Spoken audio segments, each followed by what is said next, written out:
Before dawn on a destroyer off Okinawa, a boy of 19 scans a flat gray sky for the plane that means to kill him on purpose. Not a plane that might. One flown by a man who has already decided he is not coming home. A man who cannot be frightened off and cannot be missed enough to turn away. You are 60 years old, and you are the man those boys answer to. You run this war on numbers, and there is one this spring you cannot make yourself accept. A ship and a half a day. That is what this island is costing your fleet. So on the 23rd of April, you do a thing you almost never do. You leave the headquarters you have run for years, fly to a burning island, stand before a general you cannot command, and say 9 words to his face. What you do not yet know is that across that same line, the enemy has read the exact same slaughter and reached the opposite answer. He believes he is winning. This is the story of the sentence that says he is not. That question has an answer. And it does not begin with an admiral. It begins with a beach. Go back 3 weeks. The 1st of April, 1945. Easter Sunday. On the other side of the world, that same morning is also April Fool's Day, and no one waiting ashore at Okinawa has the time or the reason to notice the cruelty in that. These men have done this before. Tarawa, Peleliu, Ijima, where the fighting had died down only days earlier, the ash of it barely cooled. Every one of those islands taught the same lesson, and every man paid the tuition in the same coin. You do not survive the beach. You crawl it. You keep your face in the sand, and you count the friends who do not get up. So the Marines and soldiers going in at the Hagushi beaches brace for the worst few minutes of their lives.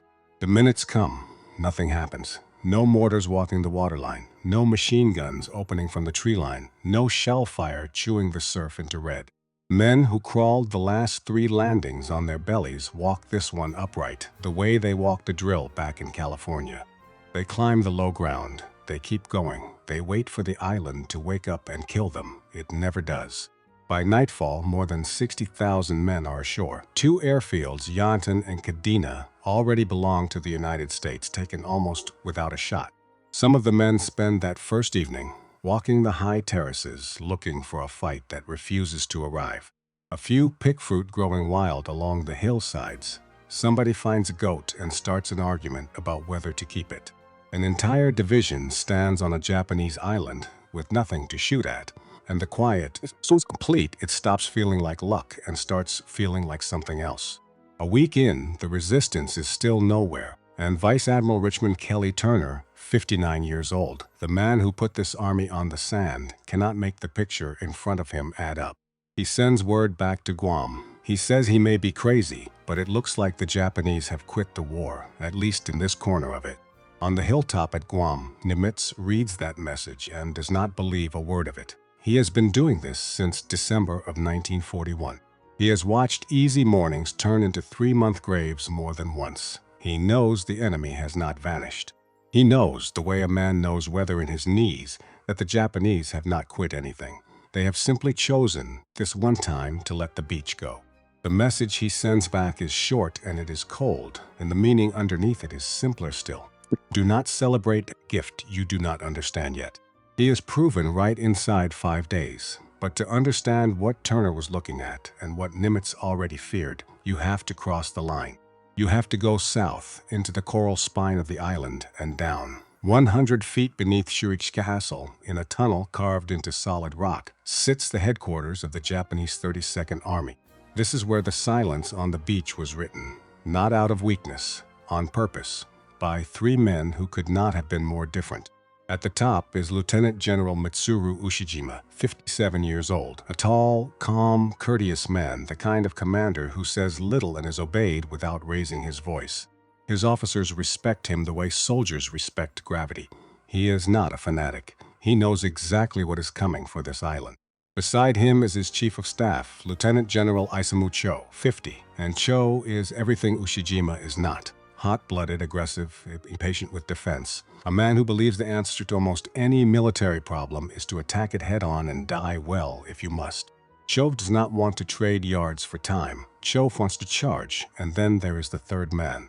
The one who matters most to this story. Colonel Hiromichi Yahara, 42 years old, senior staff officer, the brain of the 32nd Army. Yahara spent 2 years in the United States before the war as an exchange officer, and it left him with something almost no one else in that tunnel possessed. He understood the enemy. He had seen the factories. He had seen the roads and the trains and the sheer weight of the thing, and he had come home carrying a number in his head that never left it. Yahara had designed the defense of Okinawa around a single, brutal, radical idea: give up the beach. For years, the Japanese had fought the American at the waterline. Banzai charges into the surf, every gun pointed at the sand, and for years on every island, that strategy had failed, and it had failed in the worst way, with thousands of men cut down in the open in a single night for nothing. Yahara looked at that record and threw it away. He would not defend the beach. He would not counterattack in the open. He would pull his army back into the caves and the ridges and the tombs of southern Okinawa, into rock that naval gunfire could not reach, and he would make the Americans come to him. The Japanese had a word for it: Jikusen, a war of attrition, a fight measured not in ground held but in blood spent. Yahara meant to sell every yard of this island at a price so high the buyer would begin to wonder whether he could afford the next one. And that is the part that changes everything you think you are watching, because Yahara was not planning to win. He knew Okinawa would fall. He had done the arithmetic in that tunnel, and the arithmetic said the island was lost. What he was planning was something colder than victory. He was planning a bill. Every American who died on this rock, every ship kept burning off this coast, every week the machine was made to bleed, was an argument aimed not at Okinawa at all. It was aimed at the invasion everyone knew was coming next, the invasion of Japan itself. Yahara meant to make Okinawa so expensive that the men in Washington would look at the price tag and then look at the home islands and lose their nerve. So the quiet beach that made Turner think the enemy had quit was not surrender. It was the opening move of a plan to lose the island slowly enough to win the war. 2 men, 1 silence. Turner read it as the enemy giving up. Yahara had written it as the enemy giving nothing. And between those 2 readings lay every death still to come. This is the trap, and it is worth being honest about how good a trap it was. Buckner's 10th Army was not small. More than 180,000 fighting men. Army divisions under Major General John Hodge. Marine divisions under Major General Roy Geiger. Lieutenant General Simon Bolivar Buckner Jr., 58 years old, commanded all of it. More men than his own father had commanded in the entire Civil War before surrendering a fort to Ulysses Grant. A staggering force, and Yahara had built a machine designed to feed exactly that kind of force, 1 yard at a time into ground where its size did not matter and its firepower could not reach. Buckner believed in the straight line. Find the enemy, fix him, hit him with everything, push. It had a logic to it. It also happened to be the precise motion Yahara's entire defense was built to punish. The bigger the hammer, the more of it Yahara could bleed against the rock. Every instinct that had won battles in the open was about to become a liability underground, and almost no one on the American side could see it yet. Up on Guam, Nimitz could not see the tunnel under Shuri. He could not see Yahara's face or read his arithmetic, but he could read the one thing Yahara could not hide. He could read the numbers coming off his own fleet. And in the first days of April, those numbers were still quiet, still small, the calm of a held breath. That breath was about to be let out, because Yahara's plan had a second half, and it did not live on the ground. It lived in the sky over Kyushu, on airfields where young men were being told they would not be coming back. The land battle was the anvil. What was coming for the fleet was the hammer, and it was already warming up, engine by engine, 1 runway at a time. On the 6th of April, the sky over Okinawa would fill with airplanes flown by men who had no intention of landing, and the number on Nimitz's desk would begin to climb. The 6th of April, 1945, afternoon, 400 Japanese aircraft lift off from the airfields of Kyushu and turn south toward Okinawa. More than half of them are flown by men who have already said goodbye, not men who expect to die, men who intend to. The distinction matters, and every sailor in the fleet is about to learn it in a way he will carry for the rest of his life. The Japanese have a name for what they are launching: Kikusui, floating chrysanthemums. It sounds like a poem because it was meant to. This is the first of them, the first of 10 mass attacks that will come across the next 3 months, and no Navy on Earth has ever faced anything like it, because no Navy has ever fought an air arm built entirely around the certainty of its own death. Think about what that does to every defense you have ever known. A pilot who wants to live can be frightened off, wounded off, talked out of his run by a wall of fire. A pilot who has come to die cannot. He does not pull up. He does not break away. Every gun you own is now aimed at a man who is using your ship as the last thing he will ever see. You can hit him and hit him and hit him, and if the pieces still have amassed enough speed, they will come through anyway. The American answer to this had been built before the first plane ever left Kyushu, and it was a terrible thing to be assigned to. A ring of destroyers pushed out to the far edges of the fleet, radar picket ships. Their job was to be first. First to see the raid, first to call it, first to be seen in return. The men who drew that duty had a name for it inside a week. They called it the Bull's Eye. Behind them, Marine Corsairs held close to the ships. Further out, Navy fighters ranged 50 miles ahead to break the raids before they ever came in sight of a hull. It was not a perfect shield. Nothing built that fast against a threat that new could be. But on the 6th of April, for the first time, the United States Navy stood in the water and met an enemy that had given up on surviving the war, with men who had not. Nobody ordered that fleet to hold its ground. It simply never left. That spring, the soldiers and Marines fighting ashore gave the fleet offshore a name. They called it the fleet that came to stay.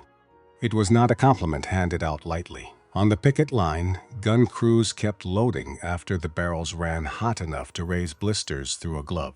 Captains held station with holes already punched through the hull, because the ships behind them, the still SNE, needed the seconds of warning those radar screens were buying. That first day, Kamikazes found 2 ammunition ships, Logan Victory and Hobbs Victory, and sent them both to the bottom. The shells in those holds were the shells Buckner's artillery needed ashore. The convoys behind them did not stop coming.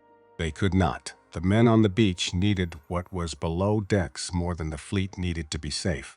No regulation required a burning ship to keep firing instead of turning for home. No order compelled the next convoy to sail into water that had just swallowed the last one.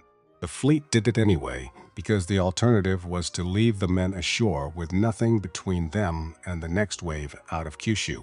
And every ship hit, every ship sunk, every ship still standing with its dead, laid out on the deck, became a line on a report that reached one man on a hilltop on Guam. This is what you have to understand about the number that will eventually put Nimitz on a plane. It was never a number. It was destroyers. It was boys. It was a 19-year-old on the rail of a picket ship at dawn, scanning a flat gray sky, knowing that somewhere north of him an engine was already turning over with his name on it. But the 6th of April was not finished, because while the sky was full over Okinawa, something enormous was moving on the sea. That same evening, the largest battleship ever built slipped her anchor and put out to die. Yamato, 72,000 tons. 18-inch guns, the biggest ever mounted on any warship afloat, each one able to throw a shell weighing more than a small car over the horizon. She had cost Japan more national treasure than any ship in her history. She was the physical answer to a 60-year-old idea that the nation with the biggest guns on the thickest steel wins the next war at sea. And now she was steaming toward Okinawa on a mission that told you everything about how far that idea had fallen. Her orders were simple, and they were final. Fight through to Okinawa. Run yourself aground on the beach if you make it that far. Use your great guns as a fixed fortress for as long as they will fire. And when the guns fall silent, let your crew finish the war on foot. There was no air cover assigned to her. Japan had almost nothing left to fly that was not already being aimed at a ship. Beside her sailed the light cruiser Yahagi and 8 destroyers, and together they made the last surface sortie the Imperial Japanese Navy would ever launch. 2 American submarines picked her up coming out of the strait and radioed her course north. By morning, Vice Admiral Mark Mitcher, 58 years old and the hardest carrier admiral the Navy had, knew exactly where to look. He launched 386 aircraft off his carriers, fighters first, to strip away her anti-aircraft guns. Dive bombers next to blind her. Torpedo planes last, skimming the waves, all aiming for one thing: the same wound on the same side over and over until she could no longer flood the other side fast enough to stay upright. They found her a little after noon on the 7th of April. For close to 2 hours, Yamato's gunners answered everything the sky threw at them. It made no difference. Nothing in her enormous arsenal had ever been designed to fight an enemy that came from above in these numbers, because no navy on Earth had ever needed to build one. By early afternoon, her list was past the point where any gun could be aimed against the pull of the ocean. The order came to abandon ship. Most of the men below never heard it. She rolled over. 3 minutes later, her after magazines let go in one of the largest explosions ever seen at sea, a column of fire that climbed 6 kilometers into the sky and was seen from the Japanese coast an ocean away. Of a crew of more than 3,269 survived, and here is the detail that should stay with you. Yamato is not just a name. It is the oldest name the country ever gave itself, the poetic word for Japan itself from before there was any other. The Imperial Navy had built its flagship out of the nation's own ancient name and staked its faith on the biggest guns in the world. In under 2 hours, off a coast no one back home could find on a map, carrier planes sent it to the bottom, and her main battery never fired a single shot at an American ship. An entire way of thinking about war at sea died that afternoon. And 30 years earlier, a young officer named Chester Nimitz had bet against exactly that way of thinking back when he was learning his trade in submarines that nobody in Washington much wanted to fund. The argument had never really been about any one weapon. It was about which navy understood first that the age of the battleship had an ending and built itself ready for the day it arrived. On the 7th of April, that day arrived for Japan in the space of one afternoon. Now hold both of these pictures in your mind at once, because this is the heart of the whole story. On the sea and in the sky, Japan is losing on a scale that is almost hard to comprehend. Yamato gone. Hundreds of pilots gone. And yet, in the tunnel under Shuri and in the war rooms back in Tokyo, the reports being read tell a different story. Because those same kamikazes were sinking and burning American ships at a rate the United States Navy had never suffered before. The men reading those numbers in Japan were not lying to themselves out of thin air. Ship for ship, week for week, the fleet offshore was bleeding, and they could see it. So, which side is winning? Asked the man in the tunnel, and for a while, in the spring of 1945, the honest answer looks like Japan. That is the trap closing. Not the trap Yahara set for the Americans, the one that was about to close on the Japanese themselves. Because on the ground, Buckner was doing exactly what Yahara had prayed he would do. On the 20th of April, after weeks of grinding, the 10th Army finally broke through the first great belt of Japanese defense, the Miscalculation Line. It had cost them dearly, and what waited on the far side of it was not open ground and a beaten enemy. It was a second line, dug just as deep, and behind that a third. Yahara had not built a wall. He had built a series of them, each one a fresh mouth for the same machine, and every yard the Americans took only brought them face to face with the next set of guns firing from inside the rock.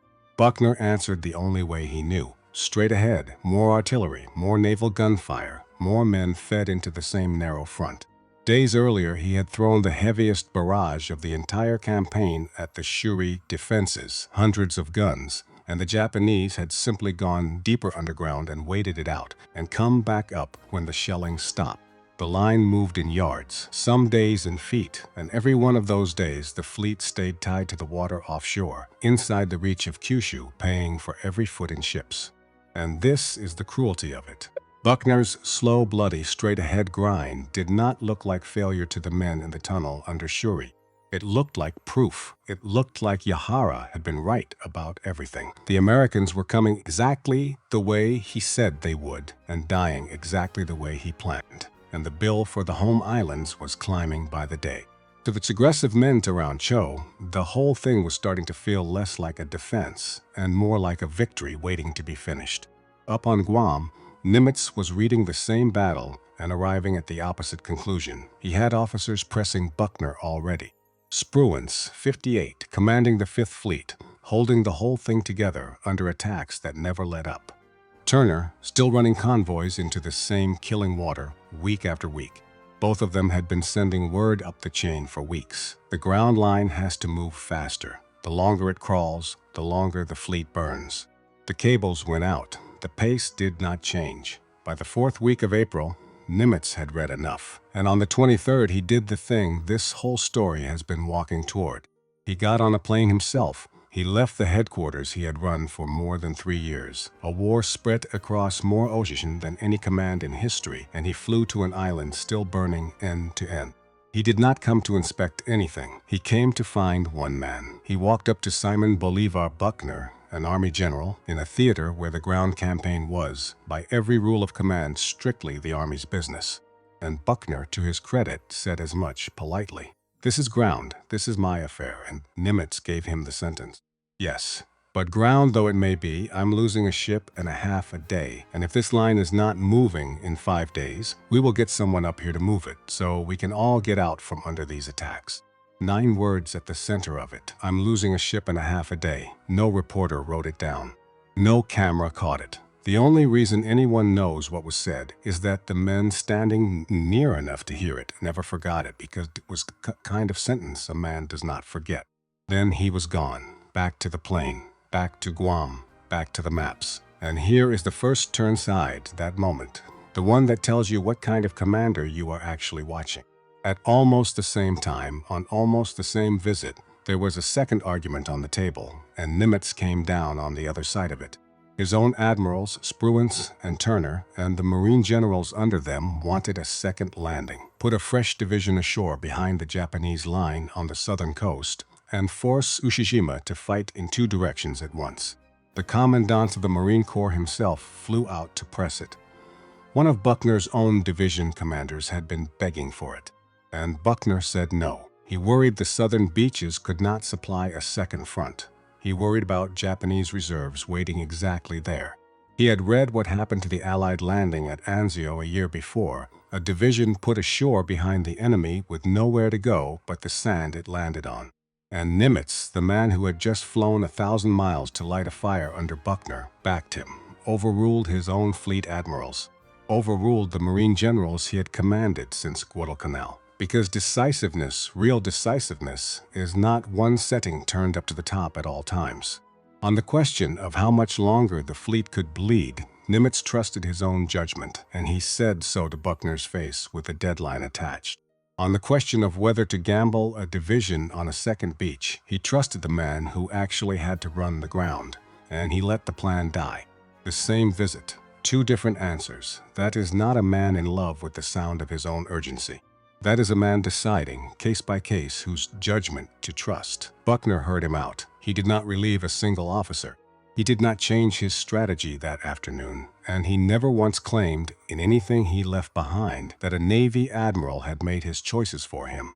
4 days later, on the 27th, he signed orders bringing fresh divisions south, the 1st Marine Division to relieve the exhausted Army troops on the line, the rest of the Marine Corps following behind them onto the southern front.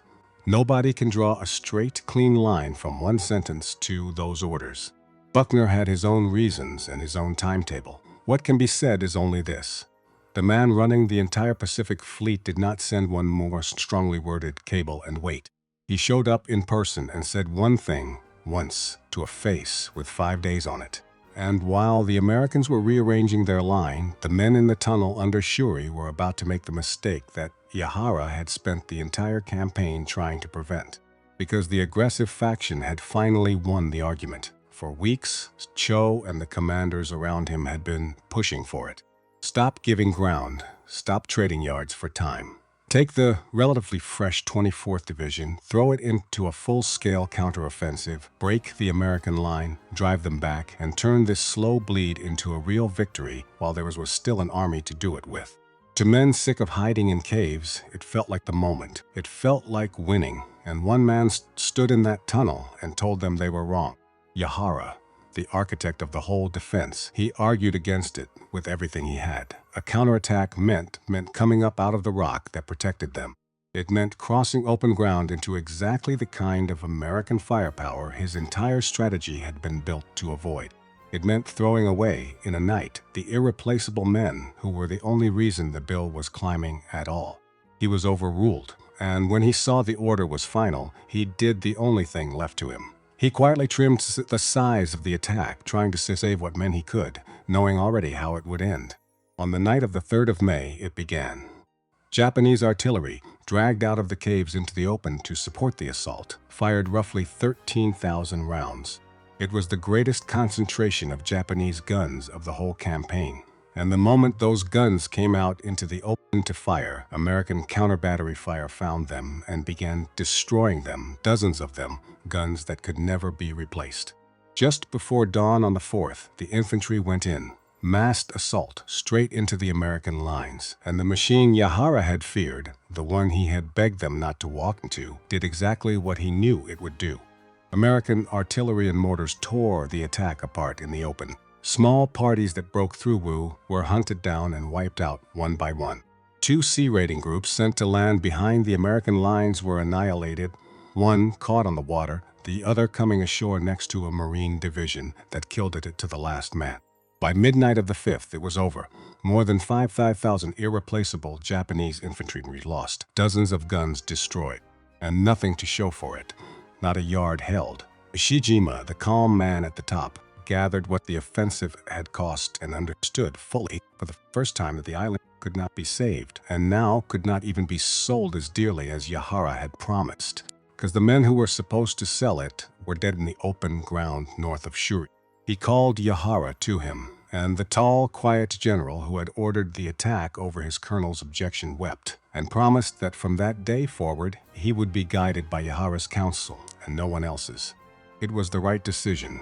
It came 4 days and 5,000 men too late. This is the twist at the center of the entire battle, and it is worth saying plainly, because it is the exact opposite of what the propaganda in Tokyo was printing. Japan did not lose the fight for the South because the Americans finally overpowered them. Japan crippled itself.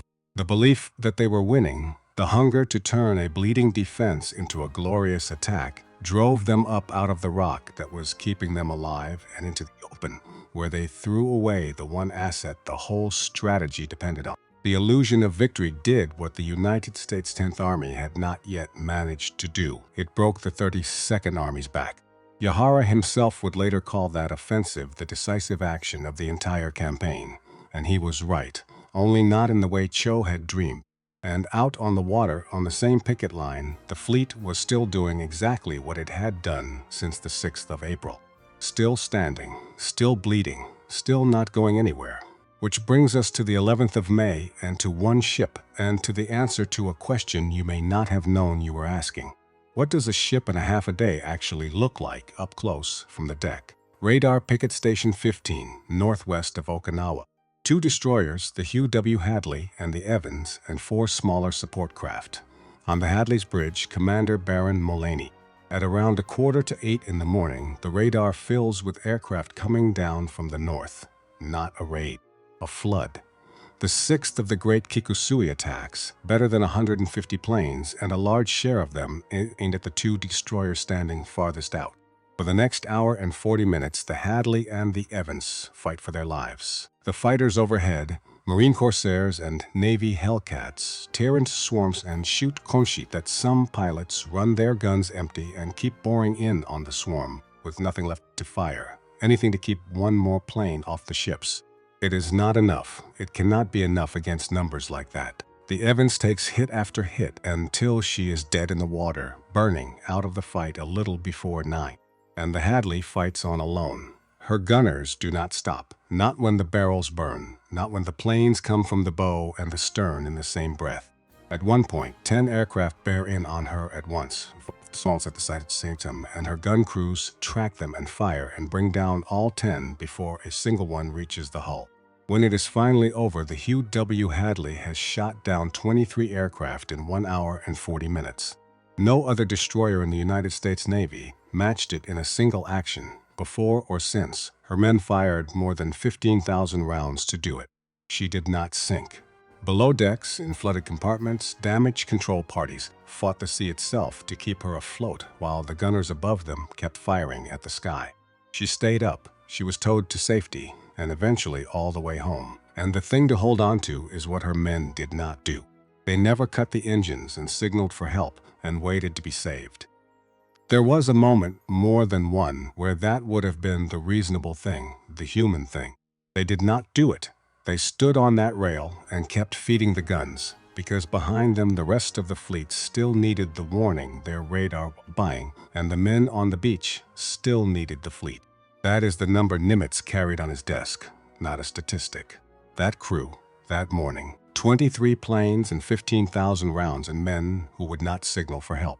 The fleet that came to stay had been staying since the 1st of April, and it would go on staying until the island was finally taken. But the ground was moving now, slowly at a terrible price, but moving in a way the first 3 weeks had not. And in the tunnel under Shuri, a beaten general and the one man who had seen it all coming were about to make a final set of decisions about how this ends. By the end of May, the rain came, and it turned Okinawa into something out of a nightmare no one had a name for. The southern hills became mud that swallowed boots and stalled tanks and mixed, in the worst places, with things no man should have to walk through. The fighting had moved past Shuri now. The Japanese, on Yahara's counsel at last, had pulled back from the castle line in good order, buying still more time with still more rocks, retreating toward the last few miles of the island where an army goes to finish. Buckner's men followed them south into it. The line was moving. It was moving the way Nimitz had flown out to demand it move. And it was still costing everything a yard of that island had ever cost. And here, in the last weeks, Nimitz made a decision that looked nothing like the one he had made in April and told you the other half of who he was. On the 27th of May, he changed the fleet's commander in the middle of the battle. Understand what that was and what it was not. This was not a firing. Raymond Spruance had not failed at anything. He had held the Fifth Fleet together through Iwo Jima and then straight through every week of the kamikaze storm at Okinawa without once coming off that flag bridge. He had not started missing things. He had not lost the confidence of a single man around him. By every measure that a Navy uses to judge an admiral, Spruance was doing his job, and doing it as well as it had ever been done. Nimitz relieved him anyway. The fleet had always been built to change hands. When Spruance held command, it was the Fifth Fleet. When William Halsey held it, the same ships became the Third Fleet, so that one team could plan the next operation while the other fought the current one. On paper, the 27th of May was just that rotation. Halsey took the fleet.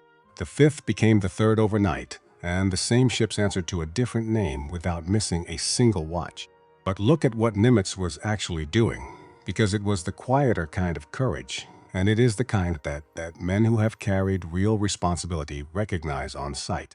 He was pulling his best commander and his exhausted staff out of a fight before they broke, not after, before. There is a version of decisiveness that only ever points forward.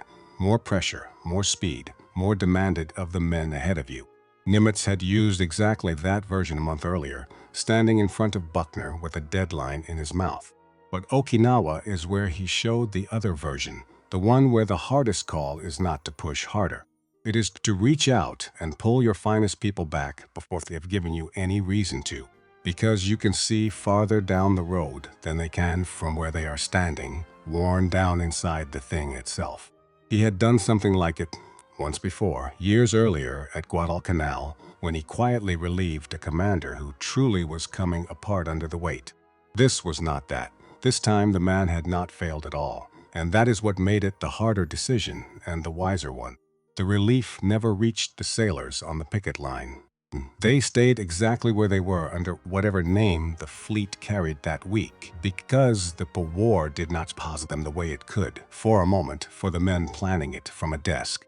On the ground, the end came the way these things come, not in a single blow, in an exhausting, grinding collapse. Through the middle of May, the Marines had fought for a low rise the Japanese called Sugar Loaf Hill, a piece of ground barely worth a name on a map, and they took it apart over 2 swims naval gunfire and field artillery and rockets and flame, and they paid for it in a way the men who were there never fully described to anyone afterward. It would take more weeks of fighting like that to finish what the failed counteroffensive had started. The 32nd Army, its back broken north of Shuri, fought on from the southern cliffs with the discipline of men who had already decided how their war would end, and it swept the island's own people into it. This is the part that gets left out of the clean tellings ends, and it should not be. Okinawa was not an empty rock. Roughly 100,000 civilians, and by many estimates far more, died in the 82 days of that battle. Ordinary people caught between two armies in the caves and the cane fields, killed by shellfire, by starvation, by a war that had come to live in their villages. When you add them to the soldiers on both sides, the toll of Okinawa climbs past 200,000 dead. It is one of the reasons the name still carries the weight it does. On the 18th of June, 3 days before the end, Simon Bolivar Buckner went forward to watch his Marines make their final push, and Japanese artillery found the observation post where he stood. He died of his wounds within minutes. He was one of the highest-ranking American officers killed by enemy fire in the entire war, and he did not live to see the island fall, an island he had insisted on taking his own way, at his own pace, straight ahead to the last. 4 days later, it was over. On the 22nd of June, in a cave at the southern tip of the island, with the Americans a few hundred yards away and closing, Lieutenant General Mitsuo Shishima and his Chief of Staff, Izuma Sho, prepared to die in the manner their code demanded. Cho, the man who had pushed the counterattack that broke his own army, is remembered as going to his death the way he had lived, still the aggressive soul he had always been. Ushijima, the calm man who had let himself be talked into the counteroffensive that Yahara had begged him to refuse, went with him. 2 generals, one of whom had been right and one of whom had been wrong, ending the same way on the same morning. But Ushijima had given one last order before the end, and it fell on the one man in that tunnel who had never once believed they were winning. He ordered Colonel Hiromichi Yahara not to die. He ordered him to live, to slip through the American lines, his ways somehow back to Tokyo, and report the truth of what had happened on Okinawa. Not the propaganda, the truth. And so the architect of the whole terrible strategy, the man who had designed the machine that bled the 10th Army and the fleet, the one senior officer who had seen the end from the beginning and been overruled at every turning, did as he was told. He survived, he was captured, and decades later, in 973, he wrote it all down. The arguments in the tunnel, the offensive he had begged them not to launch, the illusion that had destroyed his army from the inside. He is much of the reason we can stand in that tunnel at all. The winning side keeps its records. On Okinawa, so did the one man on the losing side who was ordered to carry them out. Now step back and look at the whole thing from above, the way Nimitz had to. Japan had believed for a while in the spring of 1945 that it was winning at Okinawa, and the hard thing is that the belief was not baseless. The Kamikazes really were sinking American ships at a rate the Navy had never suffered. The attrition on the ground really was climbing toward the exact bill Yahara had meant to present. But it added up to a delusion anyway, because it measured the wrong thing. It measured what Japan could take from America. It never once measured what America could absorb and keep coming. The fleet that came to stay was the answer to that question, and Japan solved it because there was no solution. You cannot bleed an enemy into quitting when the enemy has already decided he will not quit and has the ships and the men and the will to prove it a ship and a half at a time. And the price of that lesson did not stay on Okinawa. It followed the war home. Because as the men in Washington looked at what one island had cost, more than 12,000 American dead, tens of thousands wounded, a fleet mulched suicide planes, 100,000 civilians, and more gone, they also looked at the map and at the home islands of Japan waiting at the end of it, defended by millions with the whole population being told to fight the way Okinawa had fought. The cost of Okinawa became one of the hard, cold weights on the scale in the summer of 1945, when the decision was made about the bomb. Historians still argue about that decision, and they should, and it is not this story's place to settle it. But it is this story's place to say plainly where one of those weights came from. It came from a small island in the Ryukyus, and from the exact strategy Yahara had designed to make the invasion of Japan look unthinkable. The invasion of the home islands never came. In August, after the atomic bombings of Hiroshima and Nagasaki and the Soviet Union's entry into the war against her, Japan surrendered, and the landings that Okinawa had been the staging ground for were never launched. What came instead was something no one in that tunnel under Shuri had imagined. Organized resistance on Okinawa ended on the 22nd of June, 1945, 82 days after the landing. The line at Shuri did not break because of one sentence or one decision or one man. It broke because the divisions kept moving up to it and the carriers kept launching and the check-it ships kept standing their watch until there was nowhere left for that line to hold. Yamato still lies on the bottom of the East China Sea where the carrier planes left her on the 7th of April. And the fleet that earned its name that spring never pulled back from the water off that island, not for a single day until it was finally over. That is what a ship and a half a day was. It was a radar picket at dawn, not knowing if today was the day. It was a gun crew that lost count somewhere past the 20th plane. It was a young man, 19 or 20, who never came home to tell anyone what that morning had sounded like, and a young man right beside him who did come home and never found the words for it either. Most of those men are gone now. The ones still with us are in their late 90s, if they are anywhere at all. What they carried out of that water off Okinawa, most of them carried in silence for the rest of their lives, and never once described the way it actually happened. Some mornings a man simply decides are not for telling, and he keeps that decision for 70 years. If someone in your family stood there on a destroyer, a carrier, anything that floated and fought in that spring of 1945, tell us his name and the name of his ship down in the comments. Let it outlive the war it fought in, because the numbers on the Admiral's desk had names, every one of them, and most of those names were never spoken aloud again.